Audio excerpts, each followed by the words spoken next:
সবার আগে এই হাড়ের ওপর যে মাংসর টুকরো আছে, টিস্যুত আছে, এগুলোকে সরিয়ে হাড়টাকে একদম পরিষ্কার করে দেখি। ঠিক আছে। আইডেন্টিফিকেশনের কোনো চান্স আছে? চেষ্টা করবো দা। আপাতত আমি লাশটাকে ল্যাবে নিয়ে যাচ্ছি। স্যার, সবাই খুব শকে আছে। কলেজের প্রিন্সিপাল বলছিল কিছুদিন আগে কলেজে হুমকি এসেছিল। কি? Bomb threat sir. কেউ স্টাফ রুমের দেওয়ালে লিখে দিয়েছিল যে এই কলেজটা বন্ধ করো, না হলে এখানে ব্লাস্ট হবে। পুরো কলেজটাকে উড়িয়ে দেওয়ার হুমকি, আর এত ছোট একটা ব্লাস্ট। হয়তো ওর হুমকির একটা ছোট ডেমো। কিন্তু এটা কি ধরনের বোম? সাধারণত যেখানে ব্লাস্ট হয় সেখানে লোহার গুঁড়ো পাবে, কাঁচের গুঁড়ো পাবে, পেরেক পাবে, ধারালো সব জিনিস পাবে। তার কারণ হলো যতটা সম্ভব ক্ষতি করা। ফ্রেডি, একবার দেখাও তো।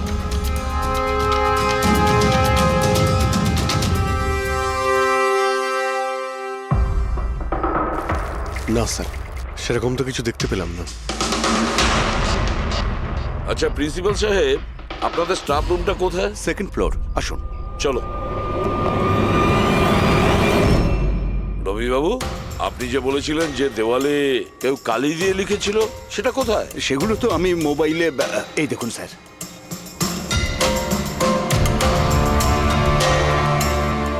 তো আপনারা তো তাড়াতাড়ি কি ছিল এই দেওয়ালটা রং করার? সমস্ত স্টাফেরা খুব ঘাবড়ে গিয়েছিল, সবাই চিন্তা করছিল, আর কলেজের পরিবেশ খারাপ হচ্ছিল। তার উপর এক্সামিনের সময় এসে গেছিল, সেই জন্যই আমি মুছে দিয়েছি। কিন্তু এই পেনটা কে করেছে? ওই তো আমাদের রাম আদর্শ, আমাদের কলেজের কন্ট্রাক্টর, ওই করেছে রং। আমি ভাবলাম যে যদি এই লেখাগুলো মুছে দিই, সবাই কাজে মন দিতে পারবে। আপনি যখন এই হুমকির কথা জানলেন তখন পুলিশে গিয়ে কমপ্লেন করেননি কেন? স্যার, করেছিলাম, পুলিশ এসেও ছিল। ওনারা অনেক জিজ্ঞাসাবাদ করলেন, তারপর ওনারা বলে দিলেন হয়তো কেউ এটা দুষ্টুমি করেছে, তারপর চলে গেলেন। আপনাদের কলেজের করিডোরে সিসিটিভি ক্যামেরা লাগানো আছে না? তো চলুন আমরা গিয়ে দেখি ভিডিও ফুটেজটা, জানা যাবে কে এসেছিল ভেতরে। আমরা ফুটেজ দেখেছি স্যার। কি দেখেছেন? যত লোক বাইরে থেকে ভেতরে এসেছিল আর গিয়েছিল, তারা হয় প্রফেসর বা স্টাফেরা, বাইরের তো কোনো লোকই আসেনি। কারো যদি হুমকি দেওয়ারই হয় তো সে স্টাফ রুমে কেন লিখতে যাবে? আপনার রুমেও লিখতে পারতো, বা কলেজের যে মেন গেট রয়েছে সেখানেও সে লিখতে পারতো। এখানেই কেন লিখলো? দেখুন রবিবাবু, কেউ না কেউ তো ভেতরে এসেছিল।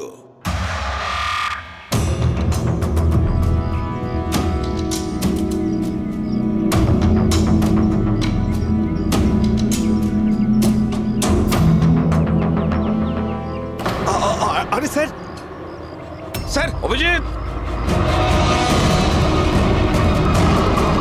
অভিজিৎ, কি করছো তুমি?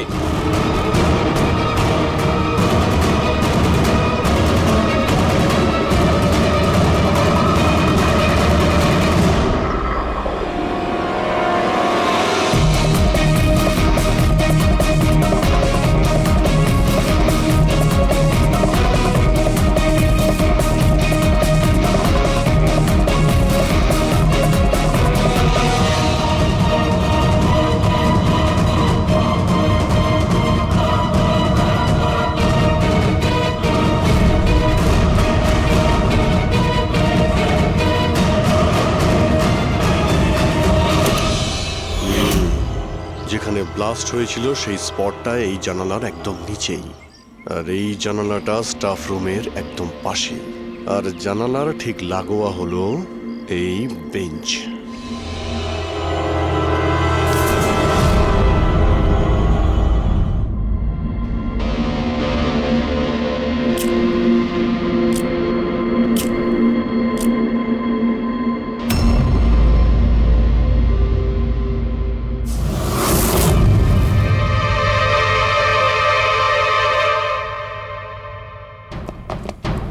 স্যার, ক্লাসরুমে যদি ঢুকতেই হতো ওই দরজাটা দিয়ে ঢুকতেন।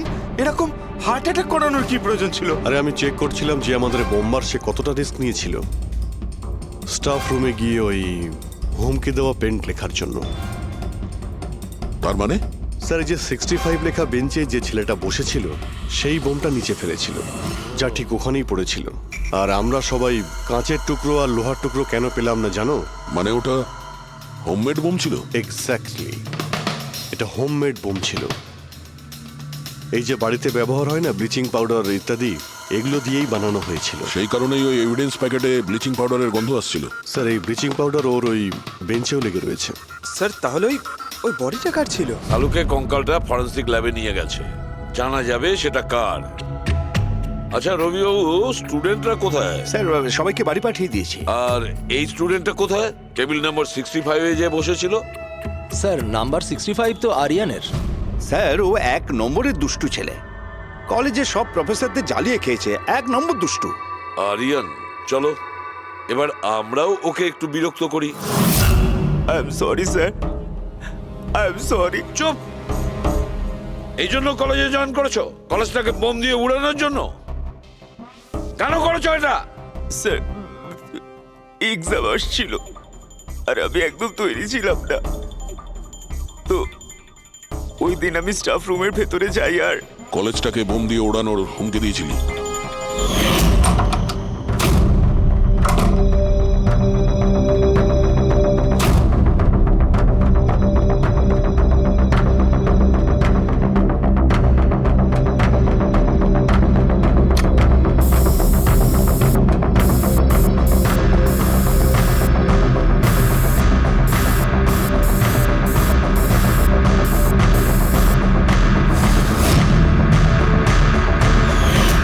আমি ভেবেছিলাম যে এতে কলেজ ম্যানেজমেন্ট ভয় পেয়ে যাবে আর এক্সামকে পোস্টপোন করে দেবে, যাতে আমি আরেকটু সময় পেয়ে যাই তৈরি হতে।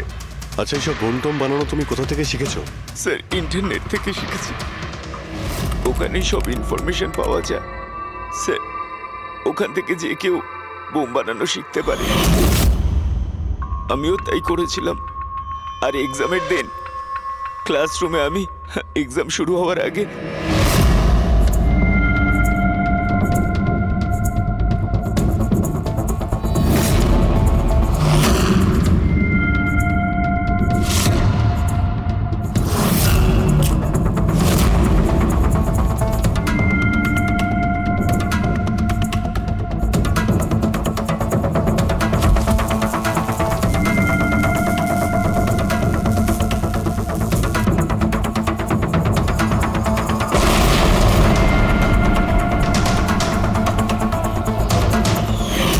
যদি এই বুদ্ধিটা পড়াশোনায় কাজে লাগাতে, তাহলে অনেক বড় কাজ করতে পারতে।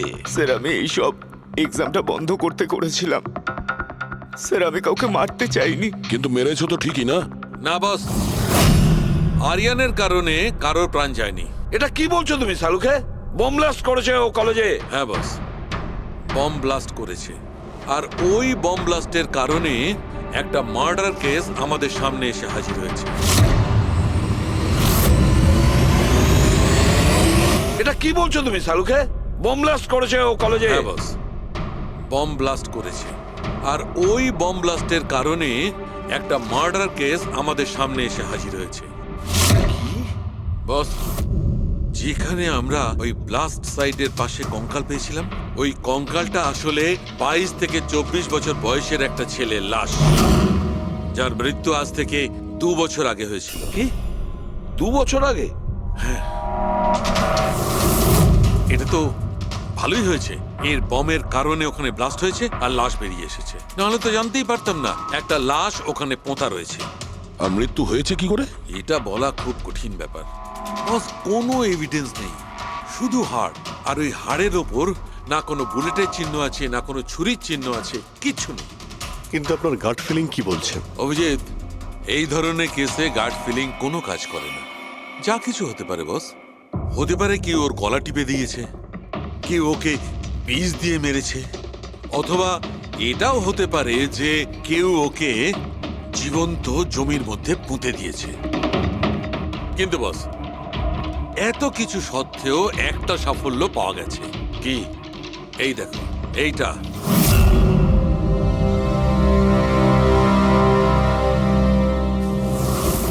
এই সেই ছেলেটা? হ্যাঁ স্যার, এই কলেজে প্রিন্সিপাল হবার আগে আমি কেমিস্ট্রি টিচার ছিলাম। সব ছাত্রছাত্রীদেরই আমি পোক করতাম যাতে কেমিস্ট্রিতে তাদের রুচি আসে, কিন্তু একে কখনো আমায় পোক করতে হয়নি, কারণ প্রথম থেকেই এর কেমিস্ট্রির প্রতি নজর ছিল। খুব ব্রিলিয়েন্ট ছিল স্যার। আর্থ ন্যাশনাল কেমিস্ট্রি অলিম্পিয়াড অ্যাওয়ার্ড 2015, 2 বছর আগে। আগে হ্যাঁ, আমরা এই অ্যাওয়ার্ড পেয়েছিলাম। আর শালুকের কথা অনুযায়ী ওর মৃত্যু 2 বছর আগে হয়েছিল। আপনাকে কেউ কিছু বলেনি যে ও চলে গেছে, ও নিখোঁজ হয়ে গেছে? পুলিশের রিপোর্ট তো নিশ্চয়ই করেছে।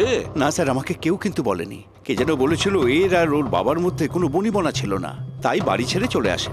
তবে খুবই ব্রিলিয়েন্ট ছেলে ছিল স্যার, পড়ায় খুবই মনোযোগ ছিল। আরে আমাদের কলেজের কেমিস্ট্রি ল্যাবে অ্যাসিস্ট্যান্টের কাজও করত। আর তাতে যা টাকা পেত সেগুলো খরচ করতো না, সবই সঞ্চয় করত। কোনো বিশেষ জিনিসের জন্য ও টাকা জমাতো? ও বলতো যে আমি কোনো এনজিওর সাথে মিলে দুস্থ মানুষদের সাহায্য করব। হ্যালো স্যার, মাইসেলফ প্রণব, কলেজের চেয়ারম্যান আর লোকাল কর্পোরেটর। ইন্সপেক্টর, আমি এসব কি শুনছি যে এই যে ব্লাস্ট হয়েছে সেটা সুইসাইড বম্বারের কাজ? না, কোনো সুইসাইড বোম অ্যাটাক হয়নি, বরং একটা খুন হয়েছে। কোন? আগে হ্যাঁ, আর সেই খুনটা 2 বছর আগে হয়েছিল। আপনারই এক স্টুডেন্ট ছিল আর্থ, ওকেই খুন করা হয়েছিল। গড। ইন্সপেক্টর প্লিজ, আমাদের স্টুডেন্টের ওপর এর একটা খারাপ প্রভাব পড়ছে, আর আমি কলেজটা খুব তাড়াতাড়ি আবার খুলতে চাই। So please I request you, এই কেসটা যত তাড়াতাড়ি সম্ভব সলভ করুন। আমরাও এটাই চাই। Thank you. অ্যান্ড ইয়েস, আপনাদের কোনো রকমের কোনো সাহায্যের প্রয়োজন হলে একটুও দ্বিধাবোধ করবেন না, আমি যা করতে পারি করব। আপাতত শুধু ওর বাড়ির ঠিকানাটা দিলেই হবে। স্যার, আমার মনে হয়েছিল ও আমার উপর রেগে আছে, আমার উপরে অভিমান করেছে। হয়তো ওর রাগ কমে গেলে নিজের থেকেই বাড়ি ফিরে আসবে। কিন্তু কি করে জানো যে ও? কিন্তু আমরা শুনেছি যে আপনাদের মধ্যে সবসময় নাকি কোনো না কোনো ঝামেলা হতো। হ্যাঁ স্যার, এখন রিয়েলাইজ করতে পারছি যে বেশিরভাগ ভুল আমিই করেছিলাম। আমি নিজেকে একজন ভালো বাবা করে তুলতে পারিনি। ও ঘর ছেড়ে কবে গেছিল আপনার মনে আছে? 12ই আগস্ট 2015 বলেছিল কলেজ যাচ্ছে, তারপর আর ফিরে এলো না। আপনি আপনার ছেলের বন্ধু বান্ধবদের জিজ্ঞাসাবাদ করেননি? হ্যাঁ স্যার, করেছিলাম, কিন্তু ওরা কিছু বলতে পারলো না। পুলিশে নিশ্চয়ই কমপ্লেন লিখিয়েছিলেন? প্রত্যেকটা স্টেটের খবরের কাগজে ওর হারিয়ে যাওয়ার খবর ছাপিয়েছিলাম, কিন্তু তাতেও কিছু হয়নি। আমরা ওর রুমটা কি একবার দেখতে পারি? স্যার, ও চলে যাওয়ার পর থেকে ঘরটা বন্ধই রেখে দিয়েছিলাম। যদি আপনারা মনে করেন যে এখান থেকে কিছু নিলে ওর খুনিকে ধরা সম্ভব হবে, তাহলে প্লিজ প্লিজ আপনারা নিতে পারেন। এসব কেমিস্ট্রির বই, আমরা তো কিছু বুঝতেই পারবো না এর। ডক্টর সালুকে স্যারকে পাঠিয়ে দিই, যদি উনি কিছু বলতে পারেন। আচ্ছা, এই যে ফটোগ্রাফটা আছে এইখানে, কলেজের প্রিন্সিপাল স্যারের সঙ্গে যে 4 জন আছে এইখানে, এদের সবাইকে চেনেন আপনি? হ্যাঁ, এরা ওর ছোটবেলাকার বন্ধু। তুষার, লোকেশ, বীর, খুশি, ওরা সব কলেজে একসাথেই পড়তো আর খুব ভালো বন্ধু ছিল। আচ্ছা, এদের সঙ্গে একবার দেখা করি। এদের অ্যাড্রেস দিন তো আমায়। হ্যাঁ,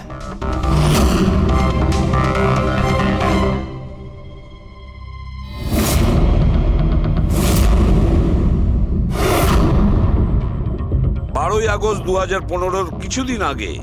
হ্যাঁ, আমি জানি 2 বছর আগের কথা আমি বলছি। তোমরা একটু ঠান্ডা মাথায় ভেবে দেখো কিছু মনে পড়ে কিনা, কি হয়েছিল। স্যার, এক্স্যাক্ট কিছু তো আমার মনে নেই, কিন্তু 6 অগস্টের দিনটা আমার মনে আছে, কারণ ওই দিন আমার বার্থডে ছিল। আচ্ছা, আর ওই দিন আমি আর্থকে দেখেছিলাম। ও গেটওয়েকে কিছু পয়সা দিয়েছিল আর কিছু কিনেছিল ওর থেকে। গেটওয়ে? আমাদের কলেজে একে স্টোন ব্রিজের ওয়াচম্যান স্টুডেন্টদের খুব ফেভারিট ছিল। ওর সামনের দুটো দাঁতের মাঝখানে খুব বড় একটা ফাঁক ছিল, এই জন্যই আমরা ওকে গেটওয়ে অফ স্টোন ব্রিজ বলে ডাকতাম।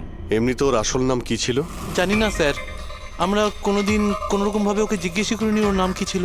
হ্যাঁ স্যার, আমরা ওকে শুধু গেটওয়ে বলেই ডাকতাম। আর কিছু মনে আছে? হ্যাঁ স্যার, 6 অগস্টের কদিন বাদে আমি আর্থকে গেটওয়ের সঙ্গে ঝগড়া করতে দেখেছিলাম। কিছু আর্গুমেন্ট চলছিল ওদের মধ্যে।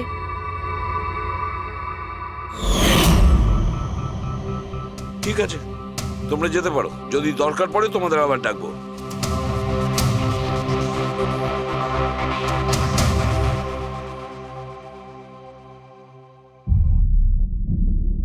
কি মনে হচ্ছে? গার্ডকে আমাদের ধরতে হবে, ও নিশ্চয়ই কিছু বলতে পারবে। আর স্যার এই ছেলেটা ওয়াচম্যানের থেকে কি কিনছিল? এক্সকিউজ মি স্যার, হ্যাঁ, আমি আপনাদের কিছু বলতে চাই। কি? হয়তো আপনাদের এটা শুনে একটু আশ্চর্য লাগবে, কিন্তু আমি আগে থেকেই জানতাম যে আর্থ মারা গেছে। কি? ও মারা গেছে এটা তোমার কেন মনে হয়েছিল? দ্যাট আই ডোন্ট নো, এটা একটা গাট ফিলিং। আমি আগে থেকেই জানতাম যে ব্যাস আর্থ আর বেঁচে নেই। আর কি কারণ আপনার এই গাট ফিলিং এর? কারণ আছে স্যার, এই দেখুন ফেসবুকে আর্থের প্রোফাইল, এই সমস্ত পিকচার্স আর পোস্টস। কিন্তু 12 অগস্টের পর ও যেটা পোস্ট করেছিল তাতে আমি কমেন্টস করেছিলাম, কিন্তু ও কোনো রিপ্লাই করেনি। রিপ্লাই দেয়নি মানে আপনি ধরে নিলেন যে ও মারা গেছে? আই নো ইটস ওয়ার্ড, কিন্তু আর্থ আমার সমস্ত কমেন্টে রিপ্লাই করত, এমনকি ঘুমানোর আগেও গুড নাইট মেসেজ পাঠাতো। কিন্তু 12 অগস্টে আমি সেই মেসেজও পাইনি। নো অফেন্স, তোমায় একটা পার্সোনাল প্রশ্ন করব? তোমার আর ওর মধ্যে কি কোনো রিলেশনশিপ ছিল? না, এরকম তো কিছু ছিল না, কিন্তু আমাদের রিলেশনশিপ বন্ধুত্বের থেকে অনেক বেশি ছিল। তার মানে আপনার মনে হচ্ছিল যে 12ই আগস্টের পরে ওর প্রোফাইলে ওর সমস্ত ছবিগুলো অন্য কেউ দিচ্ছিল? হতে পারে। না না, এটা কিভাবে হয়? আমরা তো মোবাইল কোম্পানির সঙ্গে ক্রস চেকও করিয়েছি। ও কটা ছবি তুলেছে, কোথা থেকে তুলেছে, আর কিভাবে তুলেছে, কখন পাঠিয়েছে, সব ক্রস চেক করেছি আমরা। সব তো ঠিকই ছিল। এক্স্যাক্টলি, মোবাইল কিছুক্ষণের জন্য অন হতো, কিন্তু লোকেশন সেটাই ছিল যেখান থেকে ও ছবি পোস্ট করতো। আমি জানি যে আপনারা কি ভাবছেন, যে আমি এসব পাগলের মতো কি উল্টোপাল্টা বলছি, কিন্তু আমার মন জানে আর্থ কোথাও যায়নি।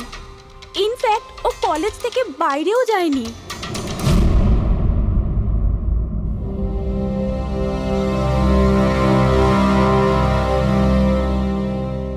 স্যার, হ্যাঁ স্যার এটা দেখুন, খুশি ঠিক বলছিল, আর্থ কোথাও যায়নি। এটা কি করে সম্ভব? স্যার আমি সব ছবির রিভার্স ইমেজ চেক করেছি। রিভার্স ইমেজ মানে যা থেকে তার ডিটেলসটা পাওয়া যায়? হ্যাঁ স্যার, যদি ধরুন কোনো ছবি আমরা ইন্টারনেটে আপলোড করি, তাহলে সেই ছবির সব ডিটেলস আমরা পেয়ে যাব। কটার সময় তোলা হয়েছিল, কোথায় তোলা হয়েছিল, সব। আর যদি ওই ছবি কেউ কোনো এডিট করতে চায় বা ট্যাম্পারিং করতে চায়, তাহলে আমরা অরিজিনাল ফটোটাও কি আছে সেটা বুঝে যাব।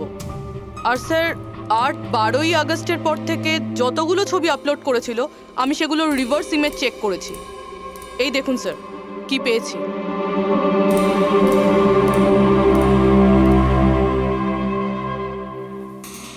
ছবি তো একই, সেম লোকেশন, সেম টাইম, শুধু ওর জায়গায় অন্য কেউ দাঁড়িয়ে আছে।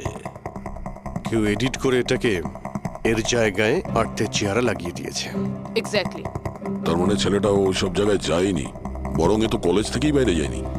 ওই বেচারা তো 12ই আগস্ট 2015 মারা গিয়েছে। কিন্তু ওকে কে খুন করতে পারে? সেটা তো গেটওয়ে ওয়াচম্যানই বলতে পারবে। খোঁজ নিতে হবে কোথায় আছে। স্যার, প্রিন্সিপালের সঙ্গে কথা হলো, গেটওয়ের আসল নাম শৈলেশ স্যার। আচ্ছা স্যার 11ই আগস্ট 2015 আর্থ শৈলেশের বিরুদ্ধে কলেজের বোর্ডে একটা চিঠি লিখেছিল যে ও ড্রাগস বেচে, এই সুগার হাই ড্রাগস। আর 12ই আগস্ট ওকে চাকরি থেকে তাড়িয়ে দেওয়া হয়েছিল। ওটা হোক বা না হোক, নিশ্চয়ই শৈলেশের হাত আছে ওর খুনের ব্যাপারে। কলেজের লোকেরা ওর নামে কমপ্লেন করেনি পুলিশে? না স্যার, প্রিন্সিপালের নাকি দয়া হয়েছিল। শৈলেশ খুব গরিব মানুষ, একা ইনকাম করতো, তাই ওকে ছেড়ে দেওয়া হয়। আচ্ছা, বাড়ির লোকেরা কি বলছে শৈলেশের? শৈলেশের বাড়ির লোক এখান থেকে 600 কিলোমিটার দূরে একটা গ্রামে থাকে। শৈলেশের সাথে তো ওদের 2 বছর কোনো যোগাযোগই নেই, ওরা তো নিজেরাই ওকে খুঁজছে। কিন্তু ওর বাড়ির লোক জানতে পেরে গেছিল যে শৈলেশ ড্রাগ বিক্রি করে। তো ওরা এটা ভেবে নিয়েছে ওকে হয়তো পুলিশে ধরে নিয়েছে আর জেলে পড়ে রয়েছে। এ কিরকম ফ্যামিলি? খোঁজার একবার চেষ্টাও করেনি? এই শৈলেশ 2 বছর ধরে নিখোঁজ, একবারও বাড়ির লোককেও ফোনও করেনি। চাকরি থেকে তাড়িয়ে দিয়েছিল আর 2 বছর ধরে বাড়ি যায়নি, তাহলে গেল কোথায়? দয়া, আমি জানি শৈলেশ কোথায় আছে।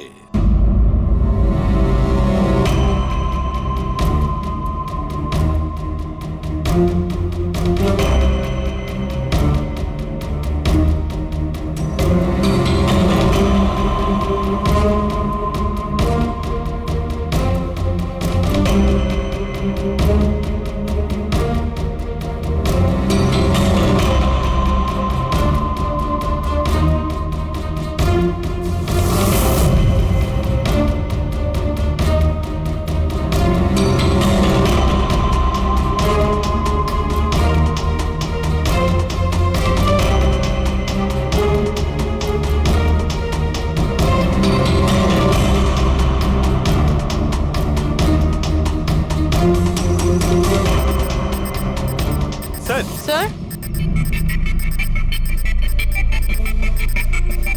স্যার পেয়ে গেছি। এই দেখুন।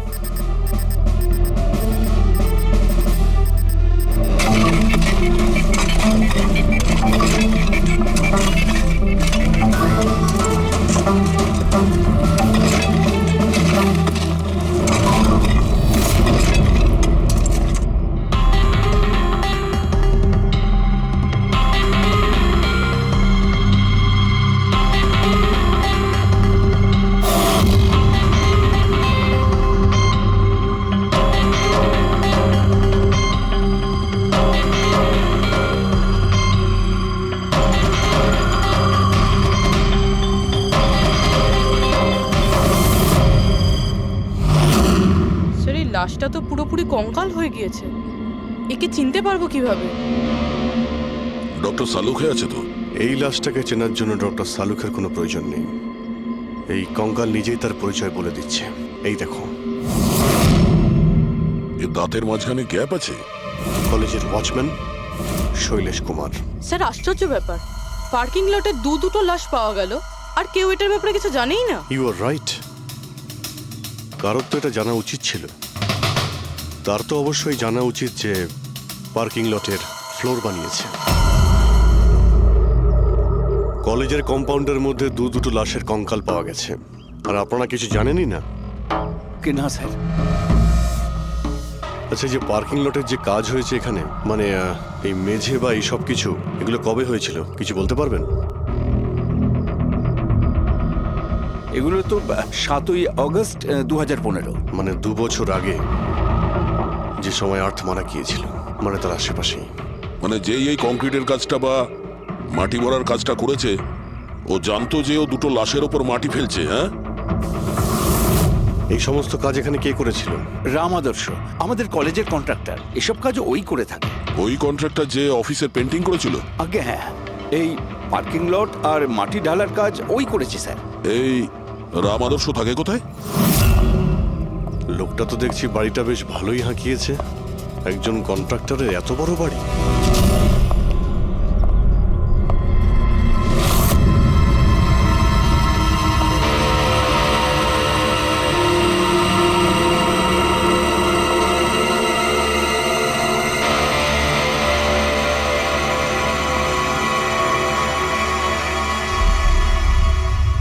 আচ্ছা দাদা, এটা কি করে হলো? কি আর বলবো বাবা, আমার তো আর জীবনের প্রতি মায়া দয়াই নেই। দেখো না, কালকেই কত হাসি ঠাট্টা করছিল ফাদার, আর কালকেই হঠাৎ একটা অ্যাক্সিডেন্টে প্রাণ চলে গেল।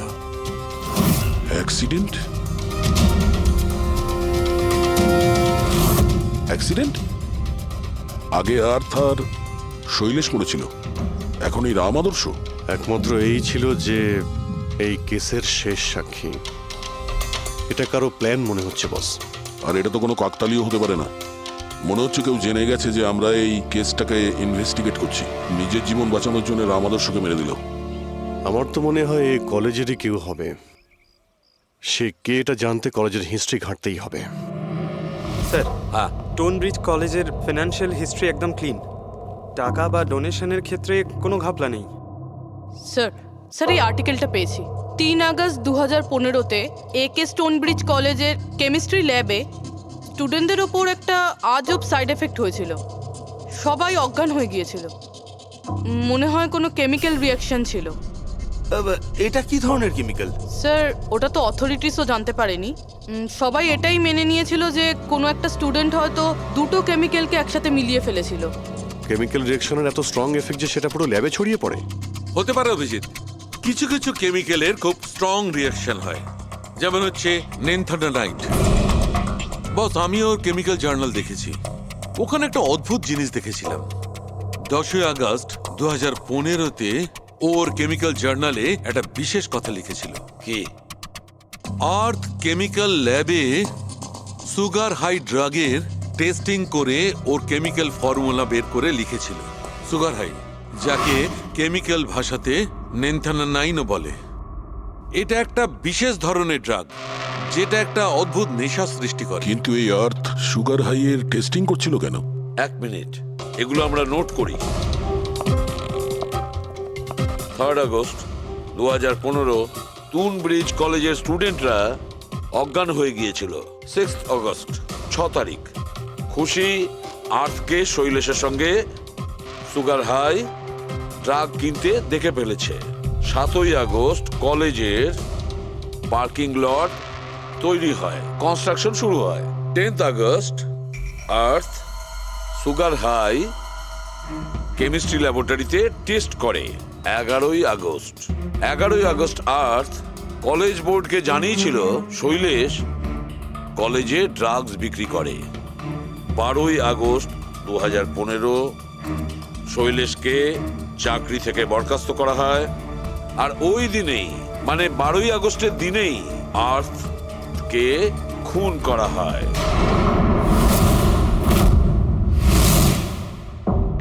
হয়ে গেছে? কি বুঝতে পারলে?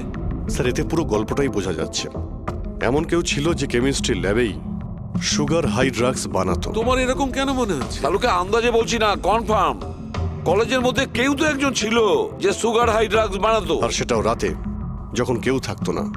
আর তার সঙ্গতে ছিল কলেজের ওয়াচম্যান শৈলেশ। আর সেই ড্রাগসই শৈলেশ কলেজের স্টুডেন্টদের বেচতো। সেই কারণে 3 তারিখে স্টুডেন্টস ল্যাবে অজ্ঞান হয়ে গেছিল স্যার। তার আগের রাতে ড্রাগস বানানোর পরে ওরা ওই জিনিসপত্রগুলো ঠিকমতো পরিষ্কার করেনি, সেই কারণেই হয়তো একটা স্ট্রং কেমিক্যাল রিয়াকশন হয়েছিল। এবারে বুঝতে পেরেছো? সেটা তো বুঝলাম, কিন্তু ভাই আমাকে একটা কথা বলো, আর্থের সন্দেহ কেন হয়েছিল? কারণ স্যার ও ল্যাবে অ্যাসিস্ট্যান্টের কাজ করতো।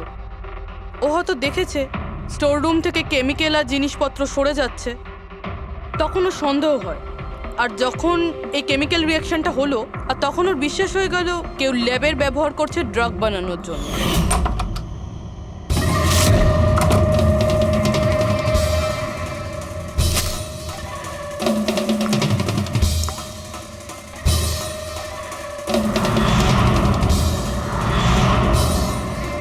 তারপর 10 তারিখে আর্থ ল্যাবে সুগার হাইয়ের টেস্ট করেছিল, এইটা জানার জন্য যে ওগুলো সত্যি সত্যি ড্রাগস কিনা।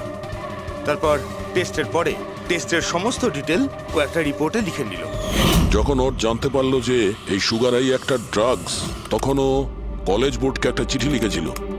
যখন এই কথা ওই ড্রাগ বানানোর লোকেরা জানতে পারলো, তখন ওরা ভয় পেয়ে গেছিল কে এই আর্থ ওদের কাছে পৌঁছে যাবে, সেই কারণে আর্থকে মেরে দিয়েছিল। তারপরে স্যার শৈলেশকে মারে, যাতে ওর কোনো উইটনেসই না বেঁচে থাকে। কিন্তু স্যার এরকমটা কে করতে পারে? যে কেউ হতে পারে, যার কেমিস্ট্রির ওপর খুব ভালো দখল আছে আর যে সবসময় ল্যাবে যাতায়াত করতো। স্যার ওই কলেজের প্রিন্সিপাল, উনি তো শৈলেশকেও পুলিশের কাছে দেননি। কেমিস্ট্রির নলেজ তো লোকেশ, তুষার আর বীরেরও রয়েছে। হায়ার স্টাডির জন্য ওরা বড় বড় ইনস্টিটিউটেও গিয়েছিল, তাও সেটা স্টুডেন্ট লোন বা স্কলারশিপ ছাড়া। এত টাকা পেলো কোথা থেকে ওরা? স্যার হতে পারে তার মা বাবা দিয়েছে, বা এমনও হতে পারে কোনো বেআইনি কাজ করেছে টাকার জন্য। যে কেউ হতে পারে, এদের মধ্যে কেউ বা বাইরের কেউ, কাউকে ভরসা করা যায় না। একটা কথা, এই আপনাদের এই খুশির ওপর ভরসা আছে স্যার? কেন দয়া?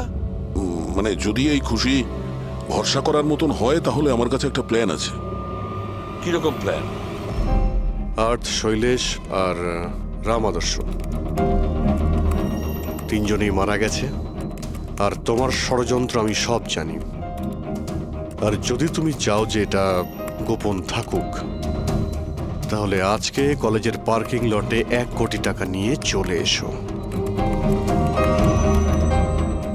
এই মেল পড়ে খুনি খুব ঘাবড়ে যাবে, এটা মনে করে যে কেউ তো আছে যে ওর আসল ব্যাপারটা জানে।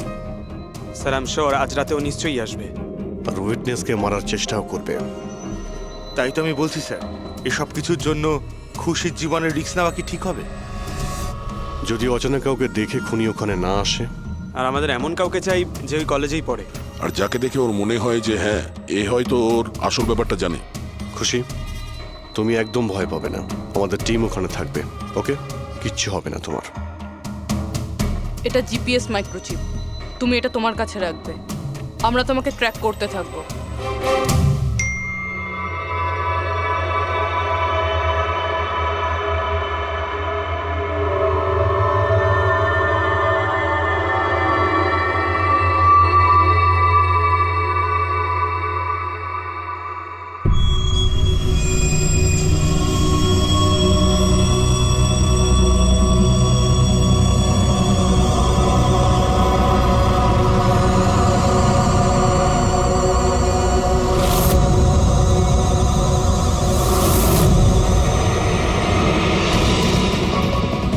স্যার, আপনারা কাউকে দেখতে পেলেন কি? না, এখনো পর্যন্ত না। ঘাবড়িও না, তুমি শুধু অ্যালার্ট থাকো ব্যাস। তুমি একদম ভয় পাবে না, আমরা তোমার আশেপাশেই আছি, বুঝেছো? ওকে ওকে স্যার।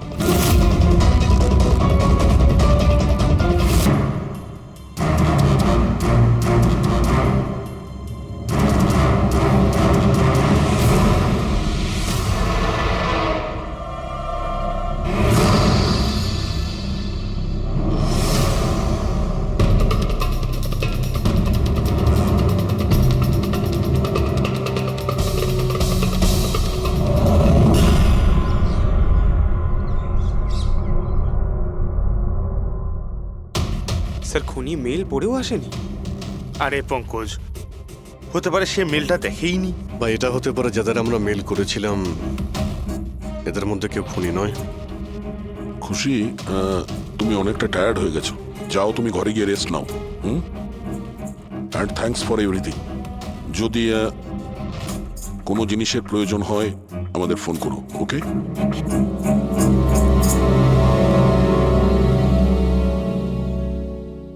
ভাই, এরকম হতেই পারে না যে ওরা মেল পাওয়ার পরে ওখানে চেক করতে আসবে না। রবি, লোকেশনটা ভালো করে চেক করো, যেখানে খুশি ছিল তার আশপাশে আর কে কে ছিল। এই রাম আদর্শের ডিটেলসও চেক করতে হবে, এত বড় লোক কি করে হলো। খুনিকে ব্ল্যাকমেল করছে হয়তো। ব্ল্যাকমেল যদি করেই থাকে তো ওর টাকা কোথা থেকে আসতো? ফ্রেডি, ওর অ্যাকাউন্টটা ভালো করে চেক করো, দেখো ওর কাছে টাকা কোথা থেকে আসতো। স্যার পেয়ে গেছি, কাল রাতে তুষার, লোকেশ আর বীরের লোকেশন কলেজের আশেপাশেই ছিল। মানে এরা তিনজন মিলে ড্রাগস বানাচ্ছিল? এদের সবার ডিটেলসটা বের করো পঙ্কজ। কিন্তু স্যার এরা যদি ওখানেই থেকে থাকে তাহলে পার্কিং লটে এলো না কেন? দেখতে এসেছিল হয়তো যে ওদের ব্ল্যাকমেল কে করছে।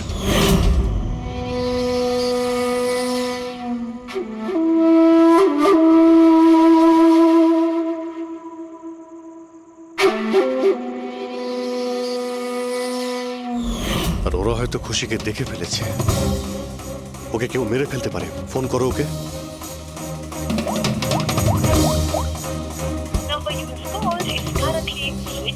সুইচ অফ আসছে। Switched off? স্যার এই তো 2 মিনিট আগেও ফেসবুকে একটা স্ট্যাটাস আপডেট করলো, need a break, going on holiday. তাহলে ফোনটা সুইচ অফ হলো কি করে? আচ্ছা, খুশির কিছু ওই চিপ যেটা আমরা দিয়েছিলাম সেটা হয়তো ওর কাছেই আছে। ওর লোকেশন ট্র্যাক করো, কোথায় আছে। স্যার, এই রাম আদর্শ রাম কাহিনী আমার মাথায় ঢুকে গেছে। 2রা আগস্ট 2015-র পরে ও একটার পর একটা বড় বড় গভর্নমেন্ট প্রজেক্ট পেতে থাকে, এবং তার ফলেই ও আজকে এত বড় লোক। আর এই সমস্ত প্রজেক্ট দিয়েছিল একটাই লোক, প্রণব, কলেজের চেয়ারম্যান। স্যার একটা শকিং নিউজ আছে, প্রণব তুষারের আঙ্কেল। মাই গড, এর মানে হলো তুষার আর তার বন্ধুরা এই কলেজে ড্রাগ বানাচ্ছে আর প্রণব ওদের প্রশ্রয় দিচ্ছে। আর এখন ওরা খুশিকে মারতে চাইছে। স্যার স্যার খুশির লোকেশন খুঁজে পেয়েছি।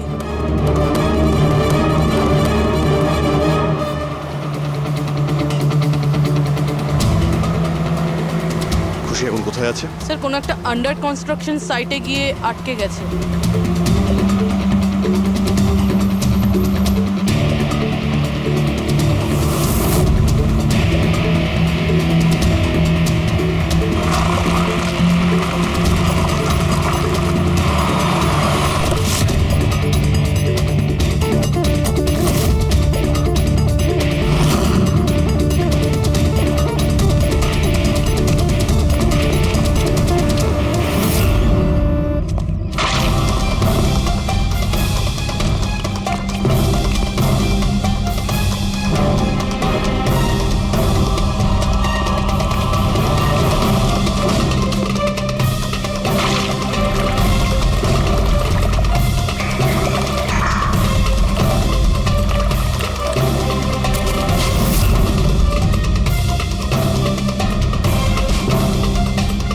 একদম টাটকা সিমেন্ট।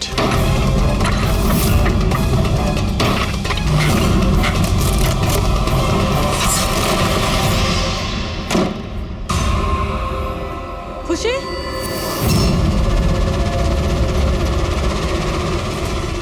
খুশি খুশি স্যার স্যার এ বেঁচে আছে।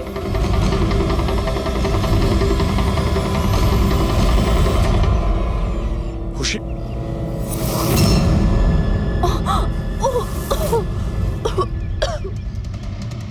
ওরা হয়তো বেশি দূর যেতে পারেনি। ওদের ফটো সমস্ত পুলিশ স্টেশনে পাঠিয়ে দাও, ধরা পড়ে যাবে। তিনটেকে তো পরে দেখবো, আগে ওই লোকটার ঘাড় ধরি যার হাত এদের মাথার উপরে আছে। প্রণব, ঠিক আছে।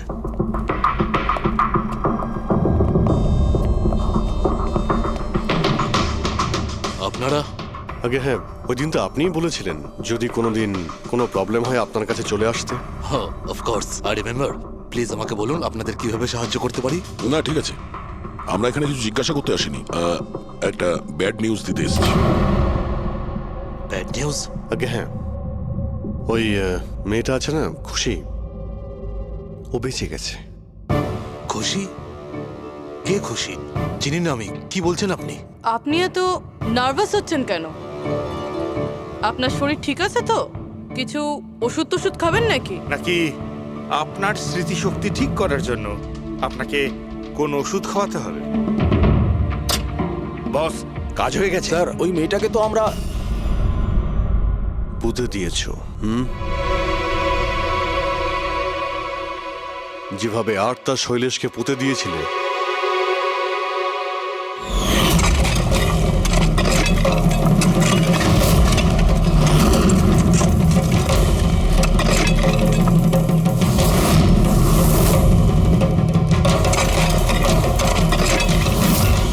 অন্তত ওই জুতোর থেকে ওই সিমেন্টগুলো তো পরিষ্কার করে নিতে, যার নিচে ওই মেয়েটাকে কবর দিয়েছো।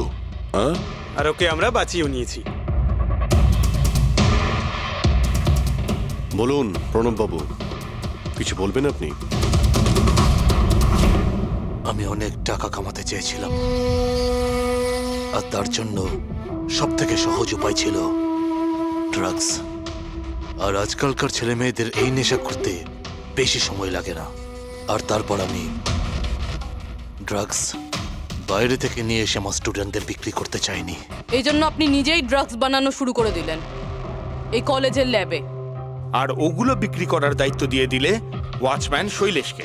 আর আর্থ যখন তোমার সত্যিটা জানতে পেরে যায় তখন তুমি ওকে মেরে ফেলো। আর শৈলেশকেও মেরে দিয়েছেন যাতে কোনো উইটনেস না থাকে। হ্যাঁ, তোমার কি মনে হলো আর্থের ফোনটাকে এখানে ওখানে পাঠিয়ে দিলেই পুলিশ বোকা বনে যাবে? হ্যাঁ, তোমাদের মধ্যে সেই মহান ব্যক্তিটি কে যে আর্থের মোবাইল নিয়ে ভারত ভ্রমণ করতে বেরিয়েছিল? ও, সেটা তুমি ছিলে? হ্যাঁ, সোশ্যাল মিডিয়াতে ফটো আপলোড করার খুব শখ না তোমার? অনেক শহর তুমি ঘুরেছ, কিন্তু আসামি যতই ঘুরুক শেষে তাকে একটাই জায়গায় আসতে হয়, জেল। তোমরা তিনজন সেখানেই যাবে। আর খুব তাড়াতাড়ি তোমার ভাইপো তুষার আর তার দুজন সঙ্গী লোকেশ আর বীর ওরা ওখানে চলে আসবে। হ্যাঁ,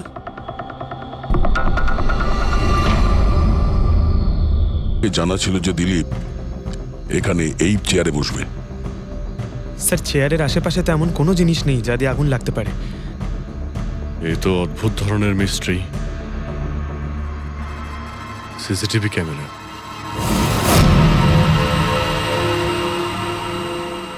এর ফুটেজ থেকে জানতে পারা যাবে কি হয়েছিল এখানে। ও মাই গড, এসব কিভাবে হলো? কে করতে পারে এসব? ওই করেছে যে দিলীপকে খুন করেছে প্রমাণ লোপাটের জন্য। আর যে কেউ কিভাবে এই মনিটর রুমে চলে এলো? তোমার সিকিউরিটি কোথায়? স্যার, এই রুমে সিকিউরিটির কোনো প্রয়োজনই হয় না। এর আগে এরকম কখনোই হয়নি স্যার। স্যার হুম, স্যার আমার মনে হয় না সিসিটিভি ফুটেজ ডিলিট করার মতো সময়ের কাছে ছিল। ও শুধু ভাঙচুর করেছে। যদি আমরা কোনো এক্সপার্টকে ডাকি স্যার, তাহলে সে হয়তো হার্ড ডিস্ক থেকে রিকভার করতে পারবে।